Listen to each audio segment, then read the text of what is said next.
Hey everybody, I'm Greg Sowell, and this is Why Am I, a podcast where I talk to interesting people and try and trace a path to where they find themselves today. My guest this go-around is Scott Jones. So Scott is a British-born Aussie who has always felt a bit like a fish out of water.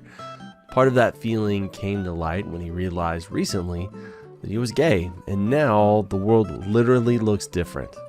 I mean, imagine waking up one day and getting to experience the world through a beautiful new lens. At any rate, I hope you enjoy this chat with Scott. Scott, thank you for joining me on the Why Am I podcast. Thank you for having me, Greg. Pleasure to be here, mate. Yes, absolutely. All right. So you are a friend of a friend of a friend, which I absolutely love. Some of my favorite conversations are from referrals. And so I was told by the famous Craig Coombsy, Papa Coombs, that I should definitely talk to Scott Jones, one Scott Jones. There would be an experience. I didn't ask him why I should talk to you. I don't ask those kinds of crazy questions. Why would you ask those questions? I just knew I was supposed to talk to you. So that preamble, Scott, don't let me down. The bar is set high. Everything's riding on the... No, genuinely, I'm going to ask you the one question that I ask everybody, and I genuinely love asking this to new people, and that's, who are you? So who are you, Scott Jones? I am that is a very good question. I barely know myself these days.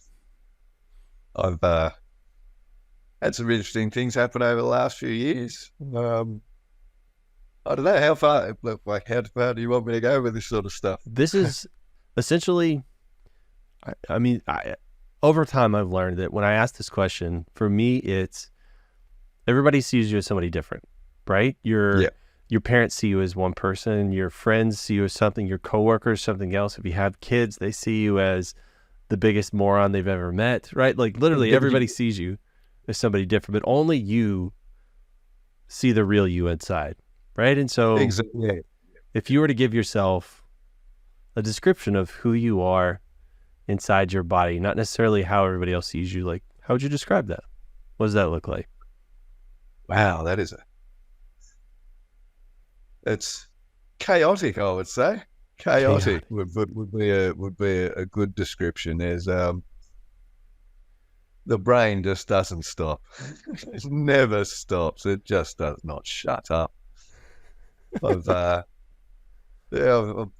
recently about a year and a half ago realized I was gay, and I had a whole lot of stuff going on with that. And it's almost brought another person into my brain, and there's a lot of noise going on in there. But it's good noise. It's very good, and it's kind of calming noise. Actually, I was pretty confused before all that, and I'm a little bit more focused on who I am and where I'm going these days. So, but that doesn't actually describe who I am. Well, no, I mean that's a pretty good start, because it sounds like you're at a crossroads. You're at an inflection point where you truly are figuring out who you are. Well, absolutely, I am. So it's a great question to ask me, really, and I think Coombsy was probably right on the money when he went, "Yeah, go and ask him," because I'm still working it out myself. So it's probably a good question. It's so hard to describe what's happening. I've recently come up with a little character for myself that I now use on Facebook, and he does all the thoughts that I can't say myself. And I've kind of really embraced that character, and I'm using him to kind of work on trying to do some comedy stuff and things like that. So, I've had a pretty, it's not a weird life, but a strange life. I've done things that I don't think a lot of people would have experienced, and things, and I see things from a different perspective. I think coming here from England when I was 6, I've always felt like a little bit of an outsider, and I've always kind of looked at things from an outsider perspective kind of thing, if that makes any sense. So I don't know if it's like I kind of see a bigger picture view of things rather than focusing on smaller stuff. I kind of look at a wider view of how it all works and things like that. I've been getting right into philosophy and astrophysics, quantum mechanics and everything lately, and it's everything just whizzes around in there, and you just make connections with all sorts of things. That's interesting. You said you came over at 6, which yep. I mean, it wasn't just a move across the street. You literally like moved across the world, which I mean, I could see that being like big to make you kind of feel like a fish out of water and an outsider. But at 6, I mean, that's such an early age. You'd think you would kind of assimilate. You'd kind of become part of the Borg over there. Do you think maybe you would have always been an outsider even if you were still at home? Maybe. There's always been a part of me that's thought that I don't belong here, that I always should have stayed in England or something. But I don't know whether that's just part of me making excuses for myself as to why I haven't succeeded in a lot of the things that I do, and that sort of noise going there. But yeah, it's I don't know, but it was just speaking with a different accent and stuff when I first came over. I picked on a fair bit. Yeah. It was sort of so I just sort of felt a bit of an outsider. And I've always known, even though I only figured it out, a year and a half ago, I've always known that there was something. I wasn't like the other guys. I was always a bit more. I don't know. I wasn't like the other guys, but I was to the most degree, and I was always into the girls and all that sort of thing. But there was just something wasn't quite in there, right? But when it all clicked for me in 2022, it was just like a veil had lifted off, and the world just became clearer. What was the catalyst that really got you to that point? What was the thing that flipped the switch?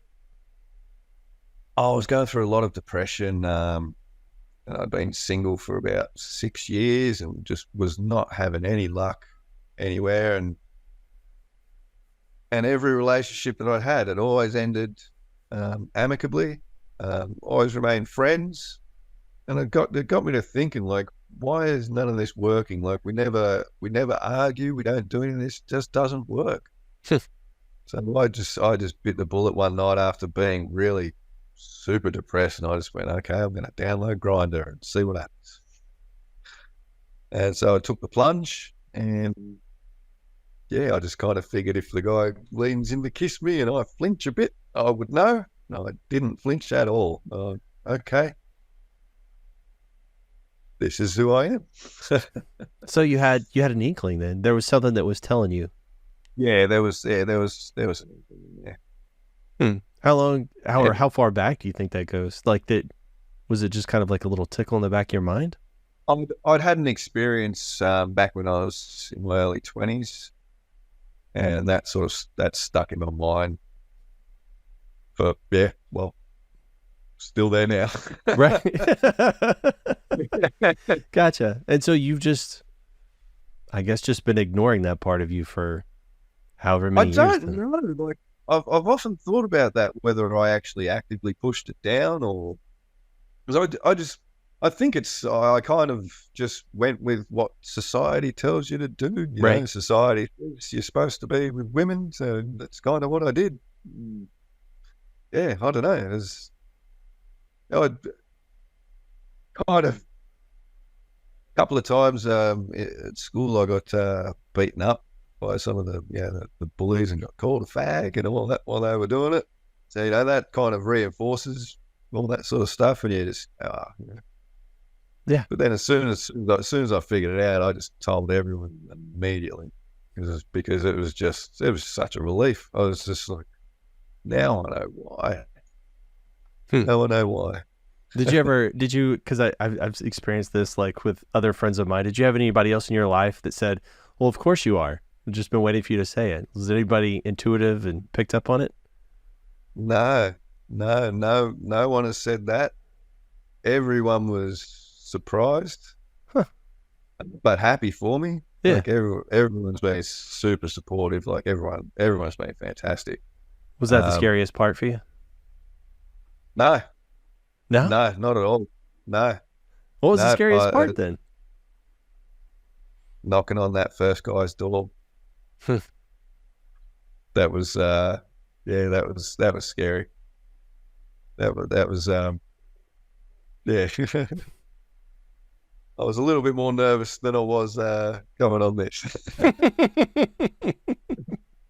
That's cool. But he was a really nice guy, and he answered my questions for me. So that's cool. That's You know what always, because I've talked to some folks that come out later in life, and for one reason or another, they've all said that they kind of had, looking back, there were signs that like showed them that, there was something here, there was something there, and a lot of them just kind of repressed it for one reason or another. Everybody's got their reasons, right? And it's a little bit different. But it also, when I see somebody who comes out later in life, there's this amount of bravery that I don't think I possess, that you folks do, to really like 180 your life when you're say 40 or 50 or whatever age, to like, I mean, just turn on a dime and say, this is who I am, or at least open yourself up to the potential possibility like you did, like knocking on that first door. Like,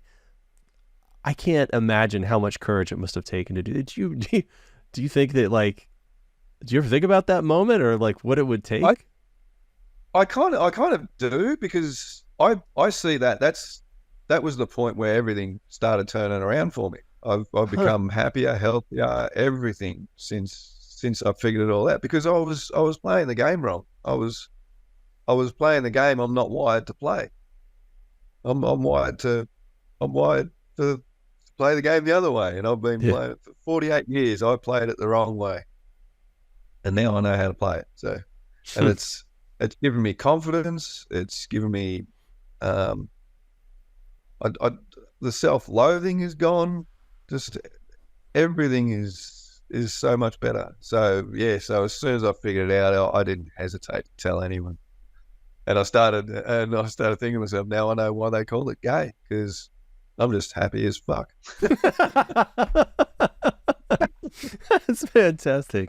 Well, I also like to, like, in my head, I have to imagine that you get to like rediscover parts of life, like through this whole new lens, and like just the idea of like discovering all these new things, or like, I don't know, it's like tasting new foods with a brand new mouth or something. It's probably exhilarating, right? It's like I'm born again. Like, it really is. I actually described it to a born again Christian friend of mine. I said, I know this might sound like hell blasphemy to you, but I fully understand now what it must have been like for you when you had your born again moment, because I've just had mine. Yeah, and I'm an atheist, and me and her have a lot of really good discussions about our different belief systems and things like that, and she fully understood it, and it was great, because that's really the only way I can describe how it felt. Like, it was I just knew that was right, and I can imagine that's what it must be like for people when they discover their religion or whatever like that. That's amazing. It's like, to me, that's so crazy. Something you said right at the beginning is you were saying that you're chaotic. Your brain never stops. Do you have like an inner monologue? Do you think inside your head a lot? You in there a lot? Yeah.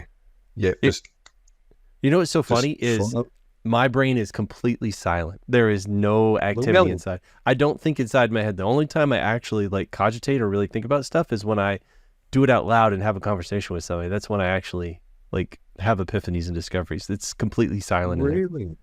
Yeah. Wow, that must be so amazing. I would love a bit of peace and quiet. I would love a peace and quiet. Shut up, snoring. That's my other guy that lives in my head with me. Nodfrey Jobblecock, his name is. Yeah, like my partner, she is much the same. Like she's always in her head. She's always running scenarios, figuring out, well, if I do this, what are all the things that are going to happen? Like just like constant, like you say, chaos, like going on inside of there. And for me, I just take things as life presents them and do whatever. It doesn't mean I don't have anxiety. That's kind of my main overarching thing is I have, because I worry about stuff. And so I just have to make like these little plans to where, I know I'll do all these things or I'll do all those things. As long as I have plans, I don't have to have control. I just have to have a plan together. So You seem like you'd be a rather calm person. I am extremely calm. Yeah. Yeah. I imagine that the quiet in there keeps you nice and calm.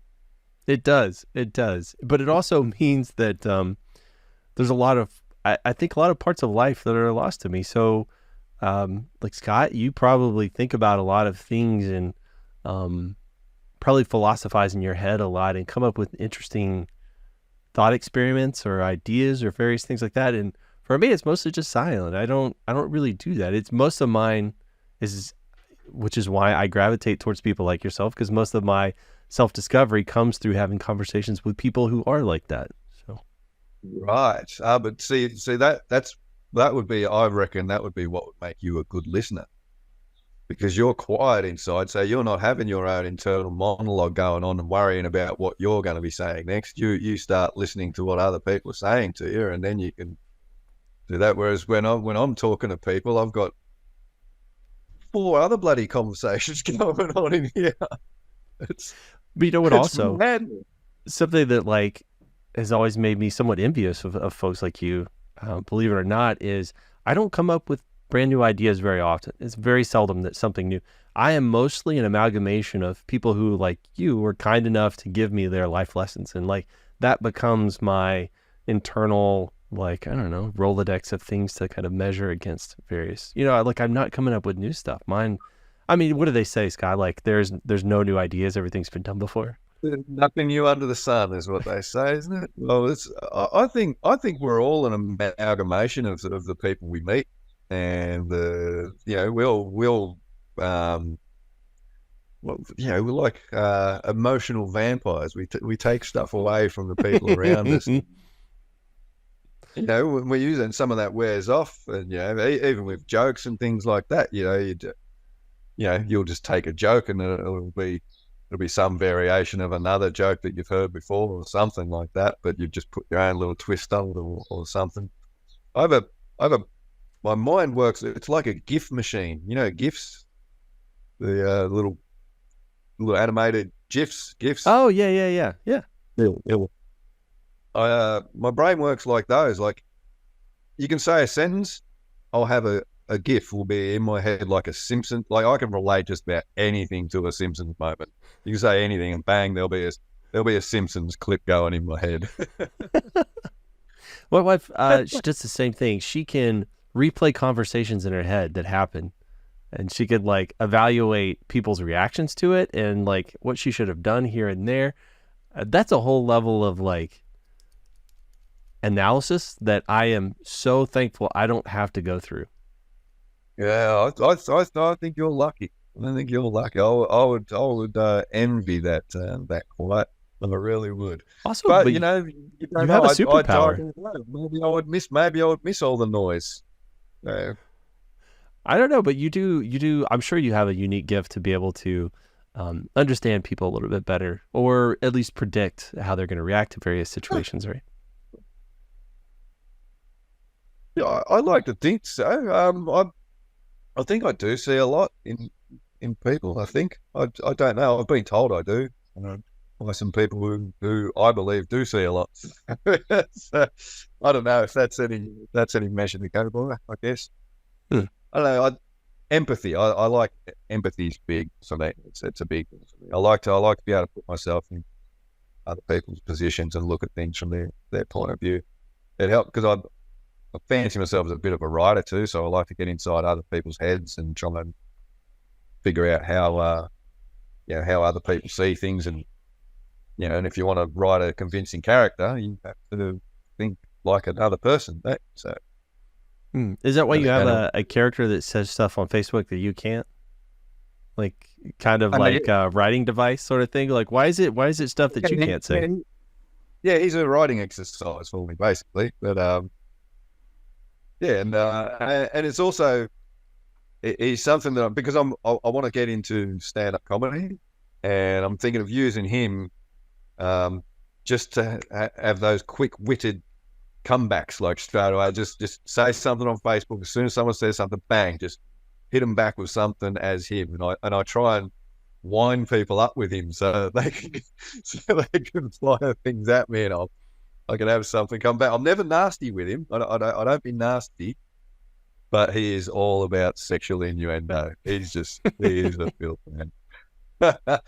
And he misunderstands everything and flips it all into sexual innuendo. So he's dangerous because he'll read what you said, he'll flip your words around and throw right back at you as some sort of sexual innuendo. He's terrible. So he's kind of like a flavor of Michael Scott from The Office sort of thing. So he's a little bit of that. If I liken him as kind of there's a bit of John Cleese in him. Bit of John Cleese, a bit of sort of upper class British posh sort of World War II soldier. Righto, chaps, kind of hello, all this. He's got a bit of that going on. That's cool. So if you're a writer, like what kind of writing? Is it comedic writing? Is that what you're most interested in? Bit of both. I like horror and I like comedy. So I write. I like to write some disturbing stuff. I do. I write stuff that I probably wouldn't show people. It's quite disturbing, and I just try to write because I'm a huge Stephen King fan and a horror novel fan, and well, I don't actually consider Stephen King horror, and he doesn't really do gore. So I try to look at some of the things that he does and try to put into words what he doesn't, and I try to like visually describe some just absolutely horrible stuff. It's just part of writing exercise to see if I can make myself feel ill reading it. Yeah. Oh my gosh! So it sounds like right now you're like finding your limits. Is that more or less what you're doing? You're like, I'm in a new body. I got to find the extremity of where I can go. Testing the limits, yeah. Okay, yeah. That's interesting. Testing the limits of my brain, like how far I can push myself, I guess, something like that. I don't know. Well, the horror and comedy are my favorite genres to combine. So there's been some. Yeah, I mean, the movie Bad Taste has got to be one of the best movies ever. All right, I'll have to look that one up. I was thinking like Tucker and Dale versus Evil or Cabin in the Woods. No, that's a good one. But Bad Taste, if you haven't seen that, you know the Lord of the Rings movies directed by Peter Jackson. Bad Taste was Peter Jackson's first feature-length movie. Took him about, I think it was 5 years to film. He just shot it all with a bunch of mates. He's in it. He plays two characters in it. And because he shot it that far apart, you wouldn't even know it's the same guy. Like one guy is like 5 years later down the track and he's put on a lot of weight and looks completely different. And then he plays Derek, one of the main characters as well. And it's such a good movie. So it's terrible, but it's so good. Terrible good. Like, have you ever seen The Room? I know it's not horror, but it is one of the worst movies I think I've ever seen. Yeah, The Room. Is that Nicole Kidman? No, it is. Oh my God, what's that guy's name? It's basically one of the worst movies ever made, and it was done on like a shoestring budget. And the guy like self-funded it. Tommy Wiseau. Sorry, no. There you are. I'm thinking of hi Mark. Yeah. Oh, hi doggy. Yeah. I actually watched that. I watched that about 6 months ago, and that is that's a ride, isn't it? That film. Yeah, it's good bad. It's good. It's the good kind of bad. Yeah. His name. Oh, for sure. All right. So Bad Taste, horror and comedy, writing. What would you say? Bad Taste is something that every comedy horror fan should watch? Is that like your go-to, your number Well, one? absolutely. Absolutely. And any fan of the Lord of the Rings movies, just any fan of Peter Jackson's work, if they haven't seen Bad Taste or Meet the Feebles, they should see it and see what the man who creates some of the best cinema, how he started. It is his other one, Brain Dead. It is fantastic. It's one of the goriest movies you'll ever see. Fantastic. That's the fantastic part. Yeah, oh yeah, yeah. He started out as a full-on splatter horror guy, and What a then, transition. somehow it was unreal. He went from doing these splatter horror movies, and I remember when they announced him as the director for Lord of the Rings, I was, what? They got Lord of the Rings? Because he did. He also did Heavenly Creatures as well, and he did The Frighteners with Michael J. Fox. I remember The Frighteners. That was good. Yeah, so he did that, then he did Heavenly Creatures, and then it was after that they went, we could get this guy for Lord of the Rings. So he took all the horror stuff that he'd worked on for the effects and all that sort of stuff, and then but he was just a complete nerd for the Tolkien stuff as well. He was the right man for the job. He was the absolute right man for the job. No doubt Absolutely. about it. All right, so you said also stand-up, right? You're trying to put some stuff together for stand. That is a whole nother level of bravery that somebody would subject themselves to. So I'm curious where that comes from. I had a go at it once through Coombsy. It was for an event for one of Coombsy's birthdays, and we're all up. No, sorry, it was a charity auction event to raise money for in your face cancer, and it was at the Comics Lounge, and we had a few of us put our hands up to have a go and give it a go, and we'd be judged by some comedians. So I got up, and in my arrogance and stupidity, I didn't actually write any of my material down. God. I thought I could be able to remember it all. So I sat there and I just went through it all. As soon as I got up on stage and the lights hit me in the face, forgot the lot. Forgot everything. Forgot my opening line, the whole lot. Forgot everything. So I just winged it. I just got up there and started talking about what me and my girlfriend at the time were talking about in the car on the way there. And I somehow got laughs.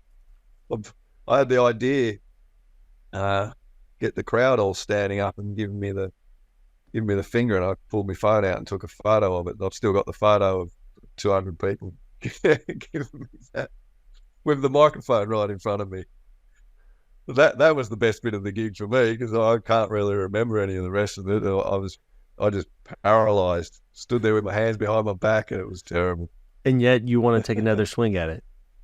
I do, because I think I've got something to offer, but yeah, and like I said, I've got a lot more confidence now, and I think I actually believe I can do it. So whereas I wasn't 100% sure last time. That's interesting. And so you think you want to do more kind of a character on stage as opposed to more just like you telling stories about your life sort of thing? I think it'll be a little bit of just an exaggerated version of myself. I think I'll be doing like a combination of Snodfree and myself, maybe. I'll just hype myself, overplay a lot of the stuff that I can actually like, just to play that for laughs, I guess. Gotcha. That's you are an extremely brave or crazy individual. I don't know if I've figured out which it is. Maybe a combination of the two. Bit of the latter, I think. I guess. I mean, you're one of those fellas that contains multitudes, right? I'm an adrenaline junkie, though. I will admit that. I love like riding motorbikes. You put me on a sports bike and set me on a racetrack, I'm going as fast as I can.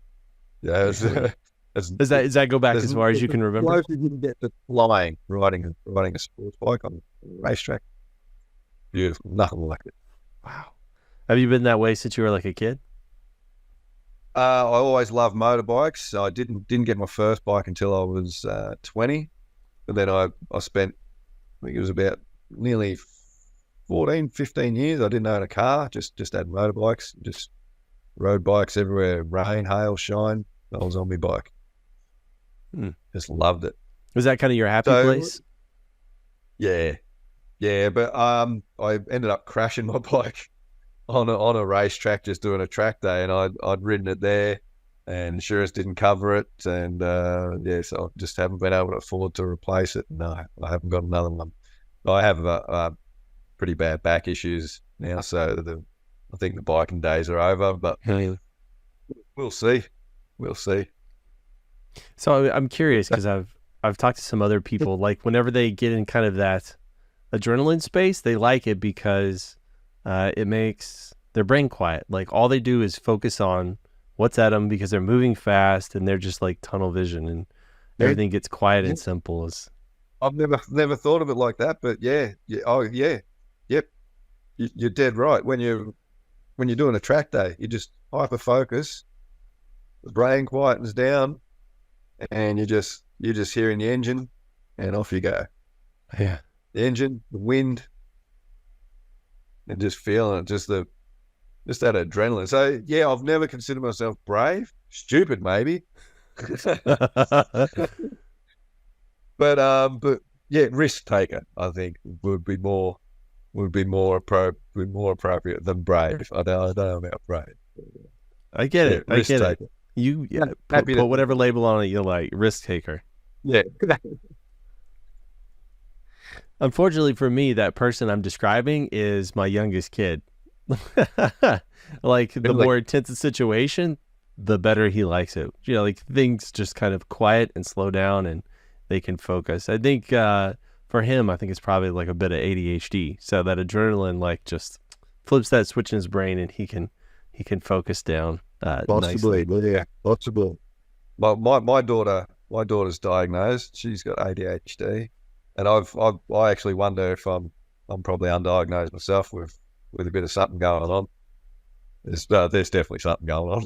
I was going to say, these days it's like everybody's got a little sprinkle of something at least. That's why it's called a spectrum. We're all on it. For sure. Me too. Yeah. I'll welcome you. I'm kind of the usher at the Spectrum Spectrum Olympics here. Yeah. No, we're all on it somewhere. We've all got a little bit of something going on. It's just it's nice to know that the world is actually beginning to acknowledge that, rather than just going, oh, yeah, here's a cup of concrete, harden the fuck up. Well, you know, I had a conversation with one of my Australian friends actually the other day, and he was talking about how you know, somebody like, you know, like your partner or somebody that's a really close friend of yours or something will get diagnosed with autism or ADHD or something like that, and they're like, yeah, we never had that in the family until, you know, everybody's, and then, you know, they're like, okay, well, let's look at grandpa's behavior here. Whenever he does these very odd things, like he has to be in the exact seat at this exact time, and everything has to be, it's like, but let's not call it autism or anywhere else. You know what I mean? It's like, we didn't have words for it, right? It's always been there. We just didn't have names. Well, they've changed because, like I had, my nan was known back then manic depression. They call that bipolar now. Yeah. Same thing. Yes, that's never not been there. Been there since humans were a thing. We just call it what it is now, and it's the same with everything else. We used to call kids brats. Now we say they've got ADHD. It's always been there. We're just now being a little bit better and being a bit more sympathetic to mental issues, I think, and I think that's a good way for the world to be heading. A little tiresome with all the you know, the chest beating, harden up, and all that shit. No, maybe we should talk about it a little bit more. Yeah, stop. Yeah, scooping it under the carpet. You know what I think is funny is that's like your sentiment is not one of the loudest voices I hear around me. Like people over 40, I think that cup of concrete. I love that. I would think I'm going to start using that. But I mean, that's more what I hear. Too much of that going on. I think it's coming up, mate. Oh yeah. Yeah. Maybe you could open up. It's a beautiful way of looking at it. It's a beautiful way of looking at it. I don't hear that nearly as much over here. It's considered weak or complaining or anything else. Yeah. Yep. Or even better, woke. Yeah. Heaven forbid. Heaven forbid. So you prefer to be asleep, is what you're telling me. Yes. I mean, that's the literal opposite, right? It's like, okay. Oh no, man! How is that even an insult? I don't know how that's been twisted around now. It was like the word snowflake. They somehow managed to take that word and just completely misunderstand what Chuck Villani meant. Yeah. Or, I mean, another one that people like to say over here is sheep. Are you a sheep?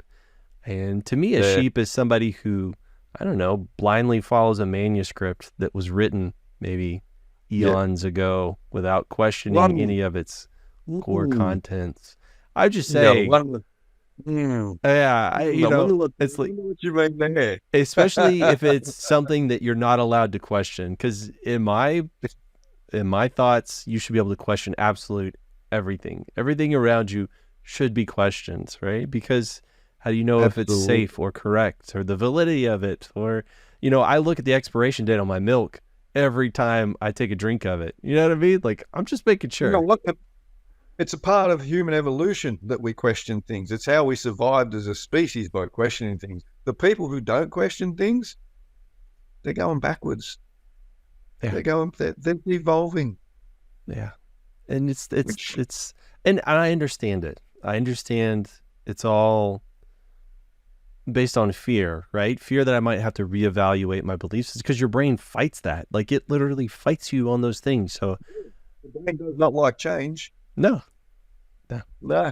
I understand it. I totally understand it, but I also understand the importance of it.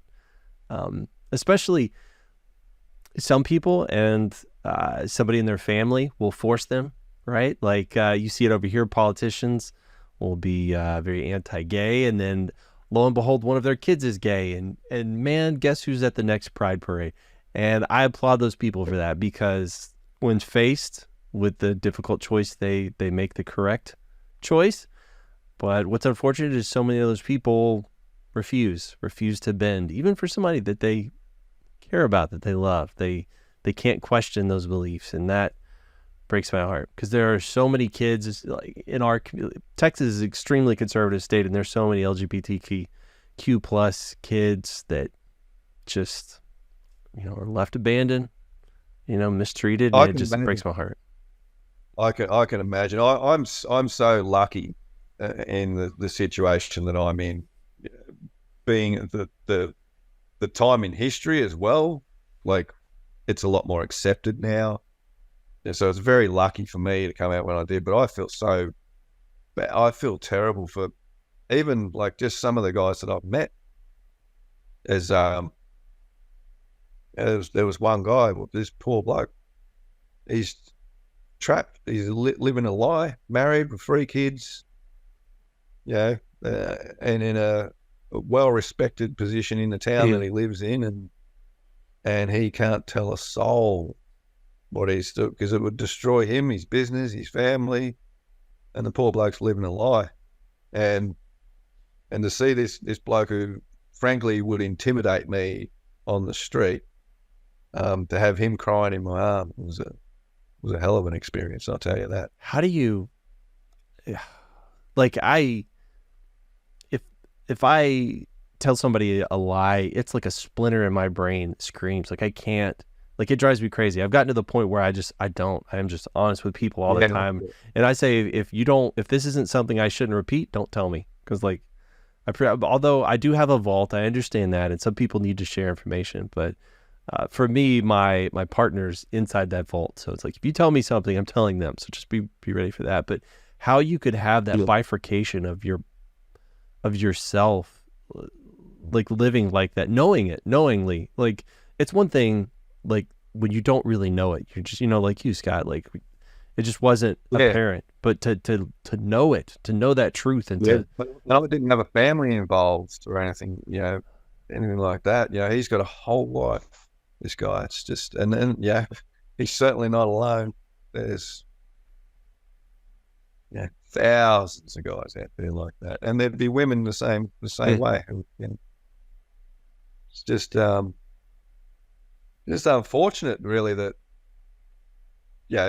society is the way that it is. Like that book you mentioned before might have a little bit to do with it, but just we all have to live that way because that's the way we're told to. Well, if we weren't all told to live that way, there'd probably be a lot more happier people on the planet, I think. Yeah. And I got to imagine those people, that fella you mentioned, like if he did start living in his truth, I mean, yeah, some of those things would go away, but it would just be a new life, right? It would be, obviously it would be different, but it doesn't mean it would be bad, right? Yeah, no, he would have to have a new life, but it would destroy, like, captain coach of a local footy team. And over here, footy and gay is not they do not run in the same circles. It's oil and water. It would destroy him. He'd probably be shunned from his club. He'd be, all that sort of thing. So it's very sad, very sad. But what do you do? Like, I guess you're making a choice one way or the other, right? So it's not good. They're both really bad things, no matter which way you pick. So while I went through some stuff with my conversion, whatever you want to call it, it's nothing compared to what some of these guys have to go through. It's like, they've got to live a lie every day. I don't have to do that. Thank goodness. That's too hard. Yeah, no, I wouldn't wish that on anyone. Well, like, I just feel bad for everyone involved. Like he was crying mainly because he loves his family. It's just so hard because he feels like he's betraying them, but he's betraying himself by having that family, and it's just a mess, absolute mess. My brain works is I always want like empirical information. Like I want statistics, and I'm curious, like, of how many people who've like come out later in life, like how many actually had their family shun them versus accept them. And I really want to believe that in our modern era that the vast majority of people go the acceptance route as opposed to the rejection route. I mean, you can never completely eliminate the rejection thing. That's definitely been my experience, that people are a lot more accepting. Yeah. I haven't had anyone. I've had no negative reactions, like apart from maybe some strangers on the internet or something, but from anyone that I know, exactly. Yeah. But from anyone that I know, no, it's all been nothing but positivity. That's cool. Do you think maybe that's partially because you surround yourself with good people? Oh yeah, it would have to be that. Yeah. This is the part where you say, no, Craig's a dick, so they're not all good people. Oh, no, he is. No,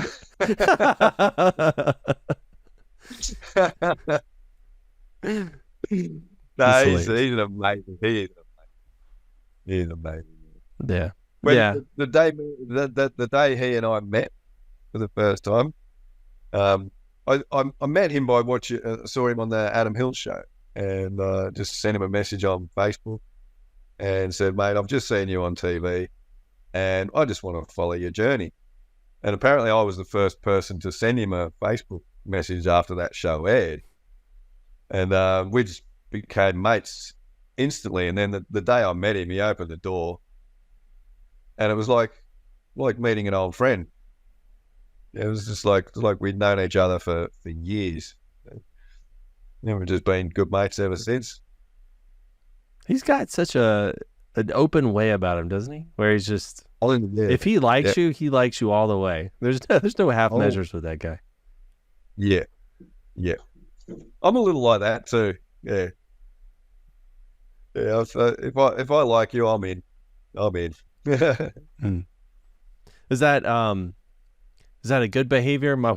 I'm very much the same way. Like I trust people implicitly. I maybe am not going to ask you to hold my wallet or something, right? But it's like I genuinely, for the most part, I take people at face value and I accept them for who they are. And Yeah.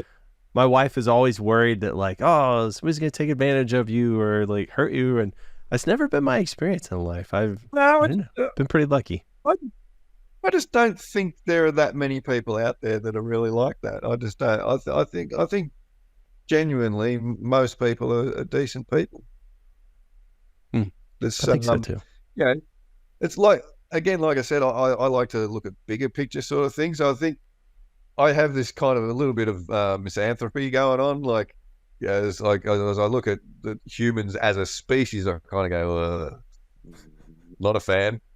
But on an individual basis, I love people. So it's strange. It's strange. Yeah. As a group, no. Yeah, as a couple of them at a time, bring them on. But I've noticed that's absolutely true in a lot of life. It's easy to hate kind of or let me say hate. That's such a strong word. Dislike like an amorphous group, like a name, right? Like over here in the U.S., we hear a lot of stuff about like immigrants or criminals, and it's like it's dehumanizing, when you do that. But when you see their faces, you hear their names, it's like these are humans. Yeah. It's there's a lot of this. The world's getting better, but there's so much divisiveness going on. So much divisiveness. So because we seem to be just so intent on putting labels on everything. Once you start labeling things, well, there's people that aren't going to like certain labels. Well, they're never going to be on board with that label. So you just divide them down the middle immediately. So. Which confuses me, because it's like, if you don't like it, why not just ignore it? Like, who cares? Exactly. If somebody likes vanilla ice cream and I like chocolate, that doesn't mean I need to cut them out of my life. It doesn't affect me. Why would I care? So many people care about things that don't affect them or anything else. It's like, who has the energy for that? I remember hearing Ricky Gervais said once, he goes, being on the internet, he goes, it's crazy. He goes, it's like when you go up to one of those notice boards at your local school and there's an ad on there for guitar lessons with the little tabs at the bottom where you can rip off the phone number. Then you go home, you rip off that tab, you ring up the phone number that offers these guitar lessons. You ring up the phone, he answers the phone, hello, and you go, I don't want fucking guitar lessons. And then hang up.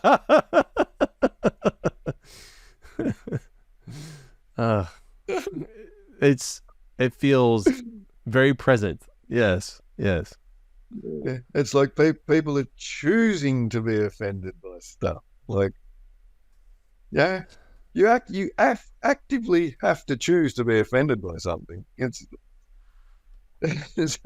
That's a choice you have to make in your head.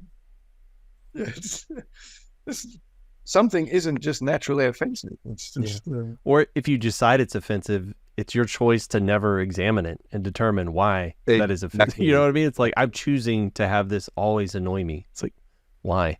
Yeah. The best thing is why not just laugh at it? Just laugh at it. Laugh at it, turn it into a joke, and move on. Yeah. That is the best way to deal with everything, I think. I think I'm in the same boat. It's the same thing as, like, I think everything should be examined. I think pretty much everything can be laughed at. Like, I make the most inappropriate jokes at the worst times. I try and do it generally under my breath to the person next to me, but that's like, for me, that's my pressure relief valve. That's how I get through life, I think. I'm like that all the time. Just a quick little whisper into me, say that.